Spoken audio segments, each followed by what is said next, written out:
What's up, it's Phil from Phil Will Expose. In today's episode, I'm going to be giving you guys my favorite squatting variation and also one of the most underrated mass building exercises of all time, known as the Zercher squat off of pins. So in this episode, I'm going to show you guys all the reasons why I like this lift so much, and hopefully by the end, you'll want to do it too, so stay tuned.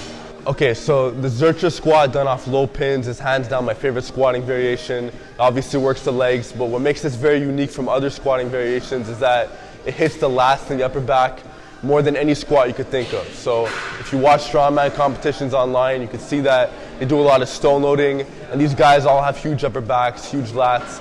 Well, the Zercher off of low pins simulates that. And a lot of strongman competitors who don't actually have access to stones in the gym use this as an alternative, and by the time competition comes, they're a lot stronger on the stone lift because it has good carryover. It also has good carryover to the front squat and a host of other lifts. We're not going to talk about that in this episode. So I'm going to show you guys the demo. Let's get into it. Okay, so as far as the setup is concerned, I like to set it off of low pins, and the reason why I like to squat it off pins is because at the bottom of every rep, your elbows get to rest. So since it's such a bang for your buck exercise, there has to be at least one downside to it because no lift is perfect. And the only downside to this lift is that it tends to be very hard on the elbows. But when you deload at the bottom, it makes it a lot easier on the elbows because it gives it a little bit of a break. The same way that your low back gets a little bit of a break at the bottom of a pendlay row. So you can either set it low enough where you're in ass to grass squat, or even parallel is fine. We're gonna go parallel just for today's example. So as you can see, I'm gonna go right under. As far as the way you grab it, you could grab hand to hand, or you could just grab independently. I like to grab hand to hand. Make sure the bar is centered. You don't want to grab too much on one side or the other. So I like to be in the smooth part. I don't like to be in the knurling. I like to grab my hand. Okay, I want to stay upright, chest up, take a big breath.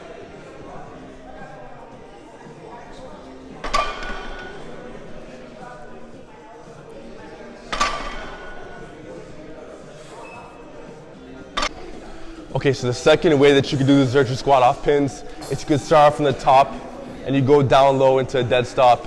You come up that way. So that way you're just starting off the top. It's very similar to the last variation, but now you get the stretch reflex. So step it out.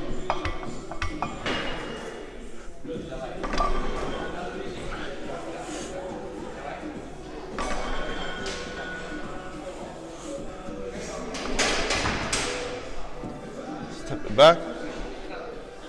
Okay, so another thing that I like about the Zercher squat done off low pins is that it's very easy on your recovery. You see, when I'm bent over, or when I'm squatting in this position, you can see my torso is relatively straight. It's very upright, just like the front squat. So this means that the lower back is a bit less engaged than if you're doing something like a low bar squat or something like a good morning. So from a recovery standpoint, it's very good because your lower back's not going to be a limiting factor in this exercise. Same thing applies to the trap bar deadlift. It's easier on the lower back recovery, so this could also be used as a deloading tool as well. So this lift may be low back friendly, but don't think that it's very easy on the abs because the abs actually have to work overtime on this lift so that you don't tip over. Same thing with the front squat. Front squat's in the front of you, right in your clavicle. This is right in the crease of your elbows. So another benefit is that it hits your biceps indirectly, so your biceps are working isometrically hard. If you have 405 on the bar, you can't say that your biceps aren't getting some additional stimulation. And also, since the bar is lying in the crease of your elbows, your traps also get some stimulus too. So think of it like this. It's the only squatting variation in existence. It hits your traps, hits your biceps, upper back, lats, to the extent that the Zercher squat does too. Okay, another important point from a safety standpoint is that if you're doing back squats with very heavy weight, it could be very hard to dump the bar. At least in most cases, at least in most gyms, depending on what kind of equipment that you have at your disposal. But with the Zercher squat, on the other hand, if you fail a rep, it's really not the end of the world. You can easily just dump the weight. So let's say, pretend this was like 405 or something.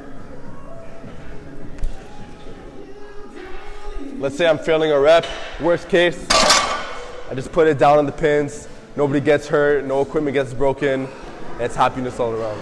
Okay, so there you guys have it. That's the Zercher squat done off low pins. Hands down one of my favorite mass building exercises of all time for a huge back, huge legs. It's really a bang for your buck lift that you can't go wrong with. and that's exactly why I put it in my Silverback unofficial program, and it's most likely going to be on the official program as well. So let me know what you think in the comment section below. Try out this lift if you have the chance. Guarantee you won't be disappointed. As far as the elbows are concerned, I made countless videos talking about how to make Zerchers more elbow friendly. So let me know what you think in the comment section below. Do you do Zercher squats off low pins? If so, I want to hear your experience on them.